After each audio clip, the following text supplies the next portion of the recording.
बिस्मिल्लाहिर्रहमानिर्रहीम। जनाब अली, कोविड के ज़माने के अंदर बात मैं शुरू कर रहा हूँ इस मास्क के साथ, मगर इसको उतारूँगा।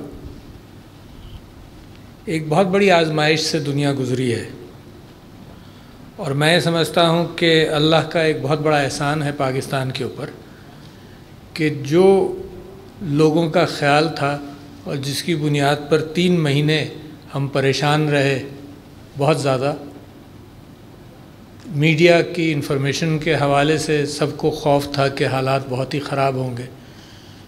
लोगों को ये ख्याल था कि पाकिस्तान के अवाम और पाकिस्तान की हुकूमत इसका मुकाबला भी नहीं कर सकेंगे और हमारे पास वेंटिलेटर्स, बेड्स, हर एतबार से हमारे पास कसर रहेगी। और अल्लाह का बहुत बड़ा एहसान है और हुकूमत का बहुत बड़ा कमाल है कि जितनी तैयारी इन्होंने की तो कोई वक्त ऐसा नहीं आया कि आपके बेड्स और वेंटिलेटर्स जो हैं वो 80% से भी ज़्यादा इस्तेमाल हुए। तो मैं समझता हूँ कि इसको हल्का मत लीजिएगा, हल्का मत समझिएगा। ये बहुत बड़ी जीत है हमारी कि जबकि दुनिया भर के अंदर हज़ारों की तादाद में, लाखों की तादाद में रोज़ाना 50-50 हज़ार लोग कोविड की बीमारी का शिकार हुए पाकिस्तान के अंदर। ये फिगर मैं तो अपनी एक्सेल शीट पर रोज़ाना ये फिगर डालता था, क्योंकि मुझे कभी मीडिया कोई बात कर रहा होता था, कभी वो कहीं से गिनती करता था, तो मुझे अंदाज़ा है कि 19 जून के जो फिगर्स 20 जून को मैंने एंटर किए तो दैट वाज द पीक। 6600 लोग कोविड के नए डायग्नोज हुए और 153 अफराद का इंतकाल हुआ। That was the peak. उसके बाद से वो नीचे जाता रहा। तो कौमें जब मिलकर काम करती हैं, इसका क्रेडिट हुकूमत को जाता है, सबको इन्फॉर्म किया, मीडिया को जाता है कि दुनिया को बताते रहे कि मास्क पहनो, हाथ धो और एहतियात करो, सोशल डिस्टेंसिंग करो। और जो स्मार्ट लॉकडाउन का काम प्राइम मिनिस्टर साहब ने शुरू किया और जिस अंदाज से इस बात को पिक किया, उन्होंने कहा कि लोगों को, हम गरीबों को भूखों नहीं मरने देंगे, लिहाजा हम फुल लॉकडाउन की इस्तात नहीं रखते। तो दुनिया ने उसको कॉपी करना शुरू किया। आज भी दुनिया इस बात को कॉपी कर रही है कि फुल। और मेरा जैसा मुल्क जहाँ पे गुर्बत बहुत हो, जहाँ पे लोग रोज़ाना डेली वेजेस कमाते हों, जहाँ पर हम और आप तो एलिट हैं, हमारे पास तो शायद महीने की इनकम मौजूद हो, मगर उन बेचारों के एतबार से जो तकलीफ़ का इजहार प्राइम मिनिस्टर साहब ने मुसलसल किया, तो मैं समझता हूँ कि कौमें इसी तरह से बनती हैं, ख़ानदान इसी तरह से बनते हैं जब हम एक दूसरे की फ़िक्र करते हैं, और कौमें भी इसी तरह से बनती हैं जब वो सोशल पैक्ट आइन का एक माहिदा है अवाम के साथ, उस माहिदे पर हुकूमतें भी पूरी उतरें।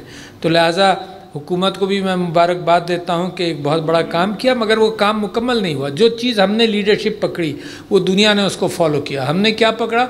हमने तरावियों के लिए रमज़ान के अंदर SOPs निकाले जो बाद में दुनिया ने फॉलो किए, और उन तरावियों की बुनियाद पर प्राइम मिनिस्टर ने और NCOC ने भी ये कहा कि जी इसकी वजह से मामलात ख़राब नहीं हुए बल्कि काबू में रहे।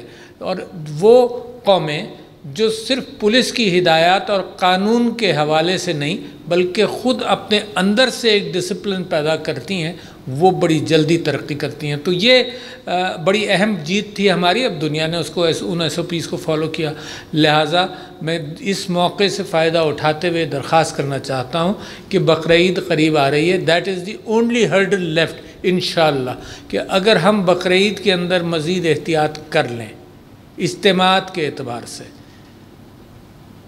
मंडियों के एतबार से और नमाज के एतबार से और बाज़ारों के एतबार से, इन 3 जगहों पर अगर हम एहतियात कर लें तो इंशाअल्लाह कोविड वाला मामला हम ओवरकम कर चुके हैं। और आप फिर इसके साथ साथ जहन में रखिएगा कि अजीब अल्लाह का करम हमारे ऊपर ये रहा कि हमारी लोगों की जो पैसा हमारे ओवरसीज़ पाकिस्तानीज़ भेजते हैं वो भी इन महीनों के अंदर बढ़ गया। हमारे यहाँ जो एक्सपोर्ट्स थी वो बढ़ गई, हमारे यहाँ सीमेंट प्रोडक्शन बढ़ गया, हमारी स्टॉक एक्सचेंज जो है वो रिस्पॉन्ड कर रही है कि कोविड के अंदर पाकिस्तान के हालात, वो मुस्तकबिल में आमदनी को रिकग्नाइज़ करते हैं, मुस्तकबिल में मईशत को रिकग्नाइज़ करते हैं। उनकी रिकग्निशन ये है स्टॉक एक्सचेंज की कि इम्प्रूव कर रही है दुनिया के मुकाबले में। तो लिहाजा कौम को जहाँ ख़राब न्यूज़ का चर्चा भी रहता है, और यकीनन ये फ़र्ज़ है हमारे मीडिया का कि जहाँ कहीं कोई ख़राबी हो रही हो उसका प्रचार भी बताया भी जाए लोगों को। उसके साथ साथ ये भी मैं समझता हूँ कि कौम को इलेटेड फ़ील करना चाहिए कि जिस मुकाबले में आप कामयाब हो रहे हैं यह आपकी स्ट्रेंथ है और बनती हुई कौम है जो नज़र आ रही है। अब मैं आता हूँ इस बात की तरफ कि यूएसएफ यूनिवर्सल सर्विसेज फ़ंड और जो टेलीनॉर के दरमियान मायदा हुआ, सबसे पहले मैं अपने दोस्त अमीनुल हक साहब को भी मुबारकबाद पेश करता हूँ। जनाब हारिस साहब और इरफान वहाब साहब यूएसएफ के सीईओ और टेलीनॉर के सीईओ, आपको मुबारकबाद पेश करता हूँ।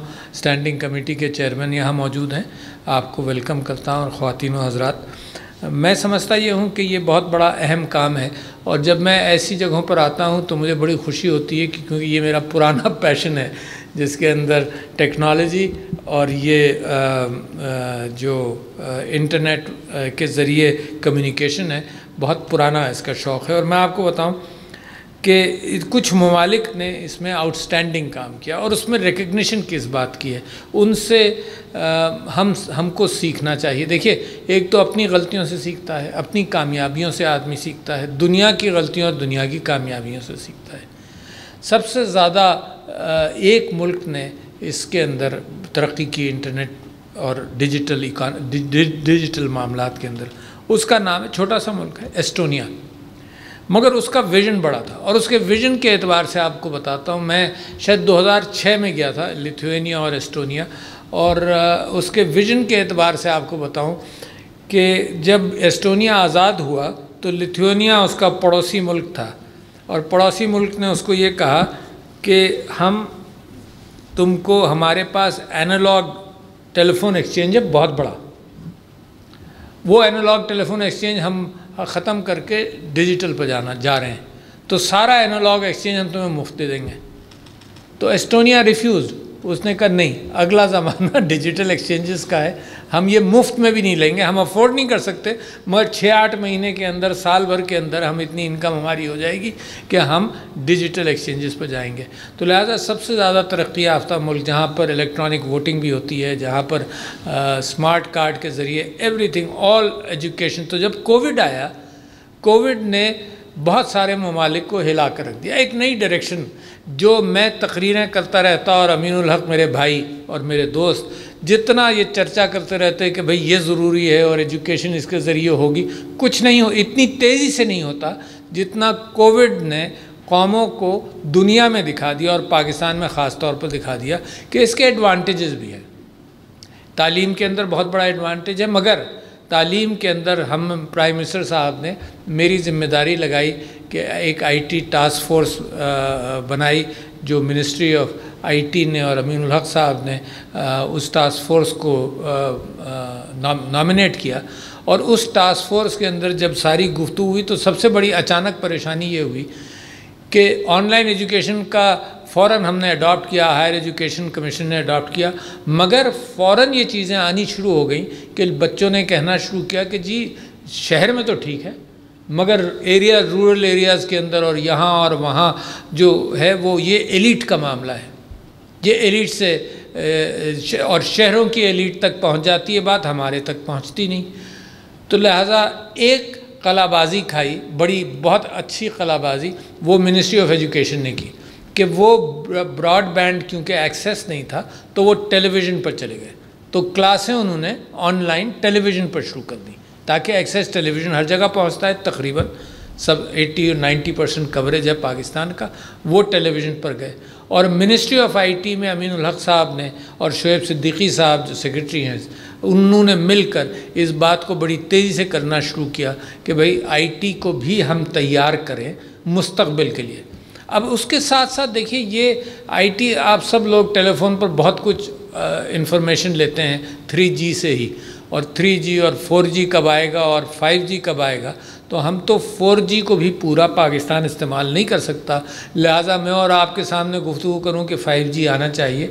ये बिल्कुल ऐसा ही है कि जो इस वक्त कैपेसिटी है हमारी, वो हम 4G को पूरा इस्तेमाल नहीं कर पा रहे, ब्रॉडबैंड हर जगह पहुंचा नहीं पा रहे। अच्छा, इसका एडवांटेज क्या है? यानी ये कम्युनिकेशन जो है, इसका एडवांटेज ये है कि तिजारत के अंदर सबसे अहम चीज़ होती थी इंफॉर्मेशन। अच्छा, और इन्फॉर्मेशन क्या कि कहाँ किस चीज़ की अच्छी कीमत मिलेगी। फार्म टू मार्केट रोड्स इस वजह से बनाए गए सबसे पहले कि भाई फार्मर अपनी चीज़ मार्केट में ले आए खुद ही, तो उसको आसानी हो जाती है। तो फार्म टू मार्केट रोड्स का ये फ़ायदा हुआ कि फार्मर को वो शहर वाली कीमत मिली बमुकाबले कि जो बीच वाला मिडिल मैन हो वो फार्मर से ख़रीदे और फिर मार्केट में ले जाए। सबसे बड़ी चेंज फिशरीज़ में आई। फिशरीज़ में क्या चेंज आई कि जब लॉन्च आती थी सामान अपने कैच लेकर शहर की तरफ, तो उसको ये नहीं पता होता था कि किस लैंडिंग स्पॉट के अंदर उसको क्या रेट मिलेगा। तो इंटरनेट्स के ज़रिए और टेलीफोन के ज़रिए the best rate, the fisherman got the best rate कि जहाँ पर जिस लैंडिंग साइट पर अच्छा रेट मिल रहा हो। सारी मईशत के अंदर कितना बड़ा स्टिमुलस हो कि नीचे जो प्रोड्यूसर है उसको सही रेट मिल जाए। तो ई कॉमर्स, ई ट्रेड के एतबार से इंफॉर्मेशन आम हो जाए, एलीट कैप्चर नहीं हो इंफॉर्मेशन का। तो ये फिर डिजिटल पेमेंट्स की सहूलत, जिसके मुतालिक मेरा ख़्याल से स्टेट बैंक उस बात को इंशाल्लाह अक्टूबर में अपना पाकिस्तान का डिजिटल पेमेंट प्लेटफॉर्म लॉन्च करेगा, जिसके अंदर सारे पेमेंट्स अब आप अपने टेलीफोन के ज़रिए किया करेंगे, इमीडिएट पेमेंट्स होंगे। उसके तो बहुत सारे फ़ायदे हैं। एक तो ये कि ट्रांजैक्शन फटाफट होंगे, दूसरे ये कि इकॉनमी वाइट हो जाएगी, बहुत सारी इकॉनमी जो ब्लैक है या ग्रे एरिया के अंदर है, जब डिजिटल पेमेंट्स के ज़रिए सब कुछ होगा। और ये आसानी जो है ये आदमी एक्सेप्ट कर लेता है। क्यों? मैं आपको मिसाल देता हूँ कि मैं और आप गूगल करते हैं और सब कुछ जाते हैं और अपनी प्राइवेसी सैक्रिफाइस करते हैं थोड़ी बहुत। क्यों सैक्रिफाइस करते हैं? क्योंकि जो सर्विसेज हैं वो बहुत तेज़ हैं। लिहाजा ये हम नहीं कर सकते कि हम इंटरनेट पर नहीं जाएँ इसलिए कि हमारी प्राइवेसी एक्सपोज होगी। तो वी मेक अ कॉम्प्रोमाइज़। तो डिजिटल पेमेंट्स एक नेक्स्ट स्टेप है जिसके अंदर ये सारा काम हो। इन्फॉर्मेशन एक बहुत बड़ा स्टेप है स्मॉल ट्रेडर के एतबार से। फिर औरत को एम्पावर करने के एतबार से मत भूलिए कि ये जो इंटरनेट सर्विसेज हैं ये औरत को एम्पावर करते हैं। औरत को कैसे एम्पावर करते हैं? देखिए मैं आपसे बताऊं, मैंने एक इकोनॉमिस्ट है थॉमस पिकेटी, तो थॉमस पिकेटी ने एक किताब पहले लिखी, capitalism in the 21st century, published in 2014 when I was in the assembly। तो मैंने नेशनल लाइब्रेरी को कहा मंगाओ, उन्होंने मंगाई तो मैंने पढ़ी। और फिर उसने अभी पिछले साल किताब लिखी, he is a French economist, तो वो फ्रेंच में लिखता है। तो उसकी ट्रांसलेशन हुई कैपिटलिज्म एंड आइडियोलॉजी इन मार्च 2013 या 14 मार्च 2020। तो मैंने वो किताब आजकल मैं पढ़ ही रहा हूँ। उसमें से आपको फिगर बताऊँ कि एलीट कैप्चर किस तरह से हो रहा है, और हम सेट हैं इस बात पर कि हम एलीट कैप्चर को डिफीट कर सकते हैं। उसने ये कहा कि एलीट कैप्चर जो है वो तालीम के अंदर और सेहत के अंदर सबसे ज़्यादा है। और उसने ये कहा, और फिगर्स दिए, उसने ये कहा कि तालीम के अंदर मगरिब के अंदर अब एजुकेशन जो है वो हायर एजुकेशन सिर्फ अमीर तबके के बस के अंदर है। गरीब तबके को इतनी कम सीट्स मिलती हैं कि वो ऊपर आ नहीं सकता। तो वो जो 10% एलीट है या 10% डिसाइल है वो हायर एजुकेशन हासिल करता है, बाकी 90% डिप्राइव्ड है। दूसरे उसने हेल्थ में कहा कि हेल्थ के अंदर भी कॉस्ट इतनी बढ़ गई कि एलीट ही उसको हैंडल करता है। This is elite capture. और इससे वेल्थ जो है एक कौम के अंदर, inequality of wealth and inequality of income बहुत बढ़ जाता है कि एक तबके की वेल्थ बड़ी तेज़ी से बढ़ती है और एक तबके की वेल्थ बहुत आहिस्ता आहिस्ता बढ़ती है या नहीं बढ़ती है, स्टैटिक रहती है। और आपको ताज्जुब होगा कि सबसे ज़्यादा inequality of wealth between 2014 and 2018 के अंदर किस मुल्क में हुई? सबसे ज़्यादा it is your neighbour India. इतना बड़ा एलीट कैप्चर है, सबसे ज़्यादा। उसकी किताब के अंदर फिगर्स मौजूद हैं कि इंडिया के अंदर ये एलीट कैप्चर कितना हो गया, और पाकिस्तान रेजिस्ट कर रहा है। अच्छा, तो बहुत ज़रूरी है कि तालीम सब तक पहुँचे। मैं मिसाल देता हूँ, यहाँ पर एक वर्चुअल यूनिवर्सिटी है पाकिस्तान के अंदर जो BA की डिग्री देती है, गवर्नमेंट सेक्टर की यूनिवर्सिटी है, BA की डिग्री देती है। फिज़िकल BA की डिग्री जो है वो तकरीबन अगर प्राइवेट सेक्टर में जाएं तो 15-20 लाख के करीब ख़र्चा आता है। अगर पब्लिक यूनिवर्सिटी के अंदर फ़िज़िकल BA की डिग्री हासिल करने जाएं तो 8-10 लाख रुपए का ख़र्चा है। वर्चुअल यूनिवर्सिटी 1,20,000 या 25,000 में BA की डिग्री देती है। All is virtual, has been virtual. Be proud of your country कि it was establish in 2004। But मैंने पिछले दिनों, जब मैं उसका भी चांसलर हूं, तो मैंने उनसे कहा कि मुझे मार्केटिंग प्लान दो, क्योंकि 90% बच्चे हमारे जो इंटरमीडिएट करते हैं, that includes women and girls, जिनके माँ बाप अफोर्ड नहीं कर सकते या माशरे की वजह से वो चाहते हैं कि जल्दी FA कर लिया आप घर बैठ जाए। तो पॉसिबिलिटी 90% लोगों की खुल जाती है अगर आप ये वर्चुअल लेवल पर एजुकेशन देना शुरू करें, जिसके अंदर therefore this communication of broadband, access of broadband throughout Pakistan is very important, कि हम अपने लोगों को अगर सस्ते अंदाज से 1,20,000 में 4 साल की BA की डिग्री मिलना, और गवर्नमेंट अगर सब्सिडाइज़ करे, और ये अचानक बढ़ सकता है। देखिए, अगर किसी यूनिवर्सिटी के अंदर मैं ये कहूँ कि 20,000 तलबा हैं, 20 के बजाय अब अगले साल आप 40 कीजिएगा, तो वो कहेंगे जी 1 अरब रुपया हमें बिल्डिंग्स के लिए चाहिए और ये चाहिए।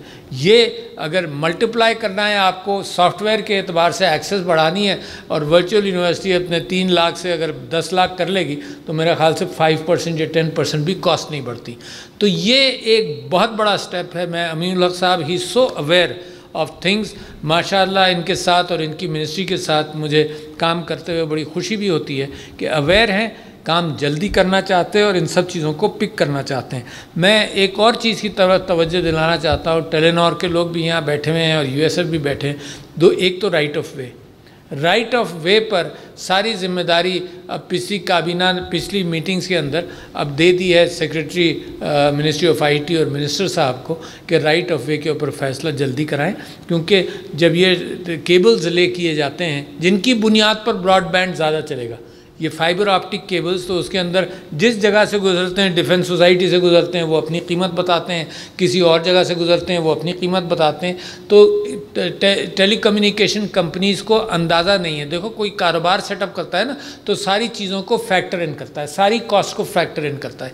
अगर वो फैक्टर इन नहीं कर सके कि भाई फ़लानी जगह की कीमत इतनी होगी, फ़लानी जगह की इतनी होगी, तो फिर मामला गड़बड़ है। एक फिर दूसरे के हर साल अगर इसको रिन्यूअल के एतबार से कॉस्ट बढ़े और कम हो, दैट इज़ एन इशू। तो इसके ऊपर इंशाल्लाह आई एम श्योर, पिछली मरतबा मुझे सेक्रेटरी साहब ने बताया था कि इसके ऊपर बड़ी जल्दी कुछ न कुछ फ़ैसले कर लेंगे। और एक टावर्स के एतबार से भी लोग, मैंने सुना ये है कि लोग परेशान रहते हैं कि आज इतने पैसे हमने देकर सेटअप किया, फिर वो ब्लैकमेल होते हैं। बाहर सूरत मैं समझता ये हूँ कि डिजिटल इकॉनमी बनना, डिजिटल एजुकेशन होना, डिजिटल फाइनेंस होना, ये इतनी बड़ी बड़ी चीज़ें हैं जिसके अंदर पाकिस्तान बड़ी तेज़ी से कलाबाजियाँ मार मार कर इसके ऊपर तेज़ी से आगे बढ़ सकता है। लिहाजा डोंट लूज़ दिस अपॉर्चुनिटी। हमने सॉफ्टवेयर को पकड़ा मिनिस्ट्री ऑफ IT के साथ, और software exports in the last year have gone up by at least 30% if not more. तो किसी चीज़ में प्रोग्रेस होना, मैं कहता हूँ ब्रिक एंड मॉर्टर एक्सपोर्ट्स, यानी अगर आप गारमेंट की एक्सपोर्ट्स बढ़ाएं, अगर आप ट्रेडिशनल अपने क्रॉप्स की एक्सपोर्ट बढ़ाएं, हम वैल्यू ऐड करते हैं, तो software exports is top of the value chain, इस वक्त top of the value chain है।